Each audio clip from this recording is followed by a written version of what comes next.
நம்மள நிறைய பேருக்கு கேட்டா ஆட்டோமேட்டிக்ஸ் மேல ஒண்ணுதான் சொல்லுவோம். பட் இந்தியால 5 டைப்ஸ் ஆஃப் ஆட்டோமேட்டிக்ஸ் இருக்குது. ராங் கியர் பாக்ஸ் யூஸ் பண்ணிட்டீங்க அப்படின்னா உங்க டிரைவிங் எக்ஸ்பீரியன்ஸ் கம்ப்ளீட்டா மோசமா போயிடும். சோ உங்களுக்கு இது பெஸ்ட்ன்றத இந்த வீடியோ கம்ப்ளீட்டா பார்த்துட்டு தெரிஞ்சுக்கோங்க. First one AMD. இது இந்தியாலேயே சீப்பான ஆட்டோமேட்டிக்ஸ்னா இதுதான். பட்ஜெட் ஃப்ரெண்ட்லி காசுல எல்லாம் இந்த ஏஎம்டி தான் பார்க்கலாம். பட் இதோட டிரான்ஸ்மிஷன் வந்து கொஞ்சம் ஜர்க்கியாவே இருக்கும். மத்தபடி வேற எந்த கம்ப்ளைண்ட்ஸுமே இல்ல. நெக்ஸ்ட் ஒன் பாத்தீங்கன்னா சிவிடி. சிவிடியோட கிங்கே ஹோண்டா தான். பிகாஸ் அவங்களோட லைனப் எல்லாமே சிவிடி கியர் பாக்ஸ் யூஸ் பண்ணிருப்பாங்க. சோ இது வந்து ஸ்மூத் அண்ட் ரிஃபைன்டாவே இருக்கும். ஆனா வந்து இந்த ஹைவேஸ்ல போகும்போது ரப்பர் பேண்ட் எஃபெக்ட்ன்றது நல்லாவே தெரியும். நெக்ஸ்ட் ஒன் பாத்தீங்கன்னா டார்க் கன்வெர்ட்டர். நம்ம ஆட்டோமேட்டிக்ஸ்லயே ஸ்மூத் அண்ட் ரிலேபிளான கியர் பாக்ஸ்ல இதுதான். அண்ட் இது வந்து காஸ்ட் எஃபிஷியன்ட். சோ இந்த கியர் பாக்ஸ் இருக்கிற காரை வந்து நீங்க கண்ண மூடிட்டா வாங்கிக்கலாம். நெக்ஸ்ட் ஒன் பாத்தீங்கன்னா டிசிடி அண்ட் டிஎஸ்ஜி.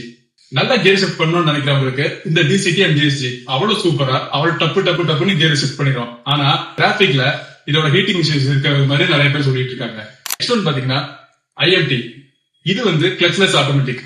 அப்படின்னா கிளச் இருக்காத தவிர கியர் வந்து நீங்க ஷிஃப்ட் பண்ற மாதிரி இருக்கும். இது வந்து இந்த முட்டு வலி வரவங்க இல்லைன்னா சிட்டிக்குள்ள நிறைய பேருக்கு ஓட்டுறவங்களுக்கு இது வந்து பர்ஃபெக்ட் சாய்ஸா இருக்கும். இப்போ இந்த வீடியோல பார்த்ததுல உங்களுக்கு இது பெஸ்ட் ஆப்ஷன்ன்றதை கமெண்ட்ஸ்ல சொல்லுங்க.